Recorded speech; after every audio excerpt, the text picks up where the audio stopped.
haber algún chaparrón en el resto entre nubes y...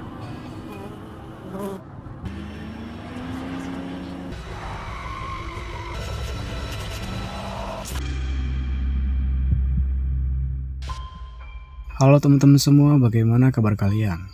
Pada video kali ini, kita akan mengangkat cerita sebuah film asal Spanyol yang berjudul Don't Listen, di mana pada kasus ini akan menceritakan keluarga yang nekat menghuni sebuah rumah tua.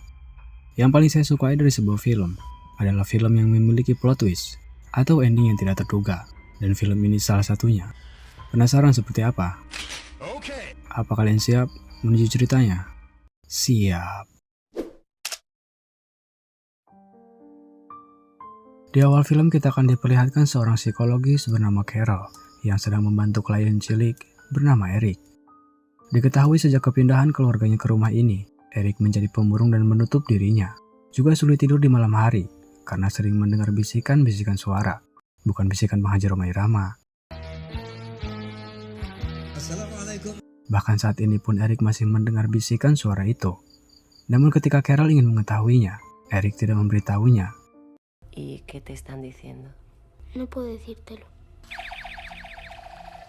Carol mengatakan pada orang tua Eric bernama Sarah dan Daniel agar jangan khawatir, karena hal seperti itu umum terjadi pada anak seusianya ketika berpindah tempat tinggal.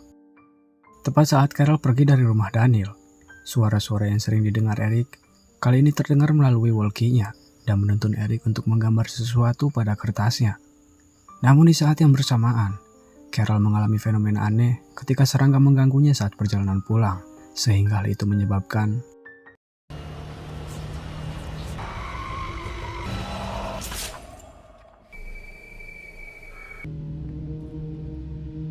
rumah yang ditempati keluarga Daniel memang terkesan seperti rumah peninggalan zaman dulu, sehingga tidak heran jika ada sekumpulan serangga dan memerlukan sedikit perbaikan rumah. Tak lama Eric memanggil Daniel melalui walkie-nya dan meminta Daniel untuk mengambilkan bolanya yang jatuh ke dalam kolam. Tepat saat Eric berendam di bak mandi, suara misterius itu kembali terdengar olehnya. ¿Todavía no te has aclarado el pelo? Sí lo he hecho.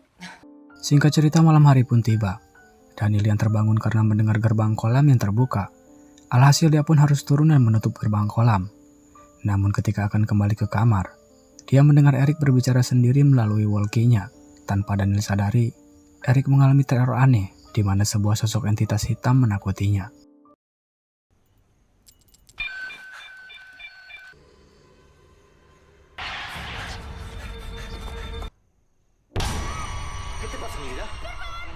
Keesokan harinya, Sarah terlihat begitu kesal pada Eric yang harus dikeluarkan dari sekolah, dan karena hal itu, Sarah akan meminta Carol untuk datang setiap hari. Namun Daniel dan Sarah dibuat terkejut tatkala Eric mengatakan bahwa Carol telah meninggal dunia. La doctora está muerta. ¿De dónde has sacado esa tontería? Me lo han dicho las voces. Setelah dipastikan, ternyata kabar meninggalnya Carol benar adanya. Namun Daniel masih berpikir positif kalau seseorang telah memberitahu Eric terlebih dahulu. Lalu setelah itu Daniel menanyakan pada Eric tentang siapa orang yang berbicara dengannya di walkie tadi malam. Eric menjawab bahwa dia berbicara dengan ayahnya sendiri. Namun Daniel yang merasa tidak melakukan itu pun memilih mengakhiri topiknya. Pada pukul 2:30 pagi, Eric kembali mendapat bisikan-bisikan suara yang menuntunnya untuk menggambar sesuatu pada kertasnya. Tak lama setelah itu, Daniel kembali terbangunkan oleh suara gerbang kolam. Namun saat dia turun dan melihat pintu rumahnya yang terbuka, dia segera mengambil senapan untuk berjaga-jaga. Sarah yang juga terbangun karena mendengar suara Daniel, dia segera pergi menuju kamar Eric. Namun setelah dilihat Eric sama sekali tidak ada di kamarnya. Daniel yang dalam posisi siaga pun mulai panik ketika menemukan kaos Eric yang tergeletak di dekat tangga, lalu kemudian berteriak memanggilnya. Sarah yang mendengar teriakan Daniel kemudian menyusulnya, dan alangkah terkejutnya mereka berdua setelah mengetahui Eric tenggelam di dalam kolam dan tidak terselamatkan. Tentunya sebagai orang tua pasti akan merasa sangat terpukul, apalagi Eric adalah satu-satunya anak mereka.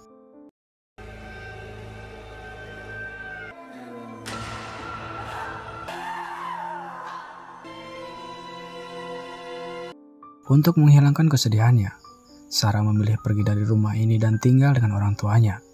Sementara itu Daniel menolak untuk ikut, karena dia harus segera menyelesaikan renovasi rumah ini dan kemudian menjualnya kembali. Untuk mengobati kerinduannya, Daniel menonton video keluarganya saat pertama kali masuk ke rumah ini dan mengirim voice note atau pesan suara pada istrinya Sarah. Namun kali ini beberapa gangguan aneh mulai dialami Daniel.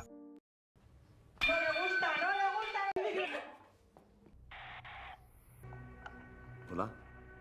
Keesokan paginya Sarah menghubungi Daniel dan menanyakan apakah Daniel baik-baik saja karena pesan suara yang dikirimkan Daniel padanya tidak begitu jelas, seperti teriakan dan suara-suara aneh yang didengarnya. Daniel mengatakan itu hanya karena sinyal yang lemah. Namun ketika Daniel mencoba menganalisa dan memperjelas suara apakah yang didengar istrinya, tak lama setelah itu Daniel pergi menemui seorang penulis buku terkenal dengan karyanya yang berjudul Suara dari Akhirat, yang dimana lansia bernama German Domingo ini pernah mengalami hal serupa seperti apa yang dialami Daniel sekarang. Dan dengan sangat hormat, German diminta Daniel untuk membantunya saat ini. Sejak kematian istrinya karena bundir, akhirnya German mau membantu Daniel untuk menginvestigasi rumahnya, dibantu bersama putrinya yang bernama Ruth. Sementara Ruth menyiapkan peralatan, German merasakan kalau rumah ini sangat mengerikan. Juga penjelasan Daniel menurut kepolisian kalau Eric meninggal karena tenggelam, yang padahal Daniel sangat mengetahui kalau Eric mampu berenang dan sebenarnya Eric tidak menyukai kolam ini. Pero yo sé que eso es imposible. Tengo la sensación de que esa noche ocurrió algo más. Saat semuanya sudah siap, Ruth yang menjadi monitoringnya, German pun mulai dengan alat tempurnya untuk mencari titik-titik suara yang menurutnya tidak bisa didengar dengan telinga manusia. Tak lama berselang, Ruth kemudian meminta ayahnya agar Daniel keluar dari kamar Eric. Namun German mengatakan itu tidak mungkin, karena dia melihat kalau Daniel saat ini sedang berada di luar rumah.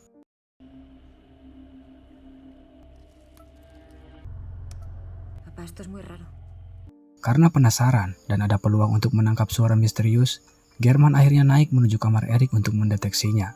Sempat kehilangan kontak, namun ketika tersambung kembali, Ruth dengan tergesa-gesa meminta German agar cepat keluar dari kamar itu. German yang tidak mengindahkan perintah anaknya. Inilah yang terjadi.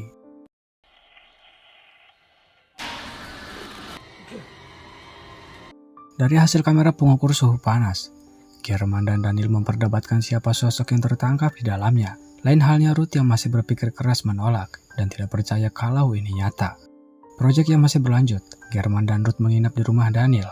German yang sedang tertidur, mengalami sebuah mimpi sekaligus ilusi atau fenomena tidur berjalan yang pernah kita dengar sesekali, di mana German bertemu dengan mendiang istrinya yang bernama Sofia.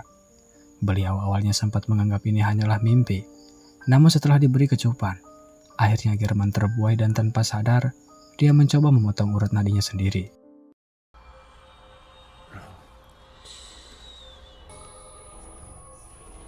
¿Papá? ¿Papá qué haces? Di saat yang bersamaan scene beralih pada Sarah.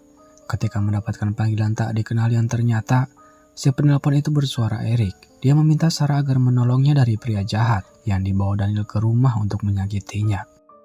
Keesokan harinya Ruth yang sedang nyebat dikejutkan dengan pemandangan yang cukup mengerikan, di mana para kucing-kucing digantung di atas ranting-ranting pohon. Daniel yang sedang mengubur bangkai kucing. Tak lama datanglah Sarah istrinya dan menanyakan siapa pria itu. Setelah diberitahu, Sarah pun kembali pergi masuk menuju rumah.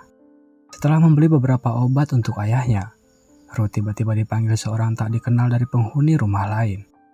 Kembali ke Sarah ketika berada di kamar Eric. Kali ini gilirannya yang ditampaki sosok anaknya. Eric.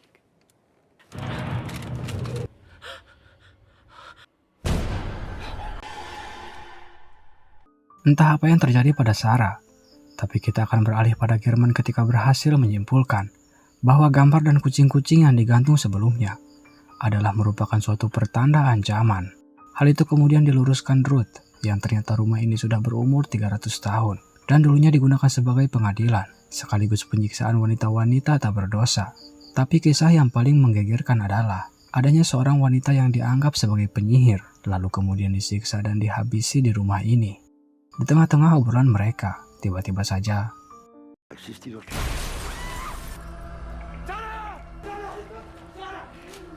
kematian Sarah yang tiba-tiba membuat Daniel semakin terpukul.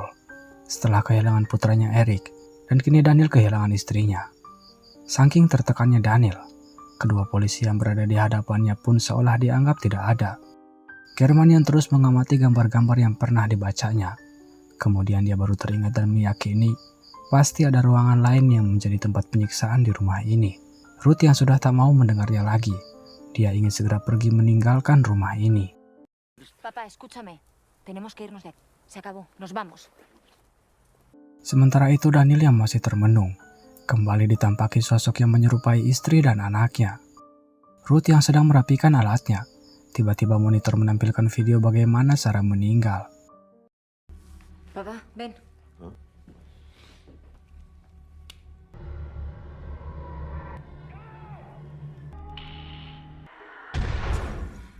Senapan yang ditembakkan Daniel karena dia merasa mendengar sesuatu, namun akhirnya German berhasil menenangkannya. Kemudian mereka kembali berembuk dan memikirkan bagaimana cara menemukan ruang bawah tanah. Di sini sepertinya Daniel menemukan cara bagaimana menemukannya. Seperti yang kita duga, mereka membobol tembok yang sebelumnya dikerumuni oleh para serangga. Di ruang bawah tanah inilah mereka menemukan banyak sekali alat-alat penyiksaan, bahkan penjara yang digunakan kepada para tawanan. Hingga ketika semua mata mereka tertuju pada sebuah sangkar yang berisikan tengkorak. Dan ketika German menyentuh bagian sangkar itu, dia dapat melihat sekilas kejadian masa lalu. Seorang wanita yang dianggap sebagai penyihir, dan kemudian diamuk warga setempat, lalu disiksa dan dibiarkan tewas di dalam sangkar. Menurut German dalam kepercayaan tradisi, kutukan penyihir hanya bisa dihancurkan dengan membakar jasadnya. Maka dari itu, mereka dengan cepat menyiapkan bensin untuk membakar tengkorak di dalam sangkar. Namun karena masih kurang, Daniel mencarinya di tempat lain. Kemudian German lebih dulu turun ke ruang bawah tanah, sedangkan Ruth menunggu di lubang masuk untuk mengawasi keadaan. German sempat kesulitan karena terus-menerus diteror dan dibayangi kejadian-kejadian penyiksaan dulu yang dilakukan di ruang bawah tanah. Tiba saatnya giliran Ruth. Kali ini dia ditampaki sosok mendiang ibunya. Namun Ruth yang memang tidak mempercayai bahwa orang mati bisa bangkit kembali. Abrázame. No.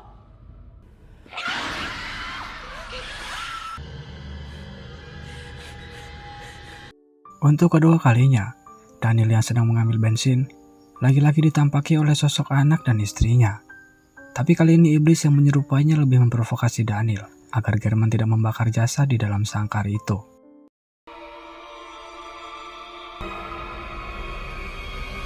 Kembali pada German ketika menyiramkan cairan bensin, lagi-lagi perhatiannya teralihkan karena mendengar sesuatu.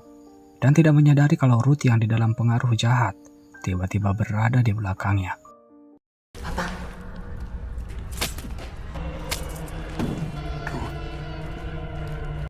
Bukan saja hanya Ruth, ternyata Daniel yang juga dalam pengaruh iblis. Dia menyiramkan bensin dan bersiap membakar dirinya sendiri. Beruntungnya German menemukan senapan, lalu dengan cepat dia menembak sangkar itu yang menghasilkan percikan api dan kemudian terbakar dengan sendirinya.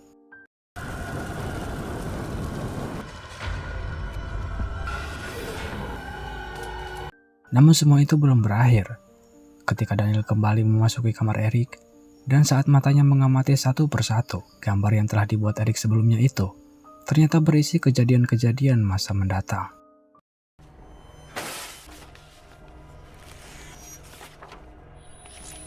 Yang lebih mencengangkannya lagi, kita diperlihatkan kalau ternyata Daniel lah yang telah mengakhiri hidup anaknya sendiri di bawah pengaruh iblis. Dan suara Eric yang meminta tolong adalah suara Eric yang hendak ditenggelamkan ayahnya. Karena semakin depresi, Daniel pun mengakhiri hidupnya dengan sebuah senapan. Dan tentu saja, kematian Daniel juga telah Eric gambar sebelumnya. Kesimpulan dari film ini adalah, jangan pernah membeli rumah yang asal-usulnya tidak jelas. Kalau kita tidak ingin bernasib naas, seperti kejadian di atas. Tapi terserah sih, anjas. Dan film pun berakhir.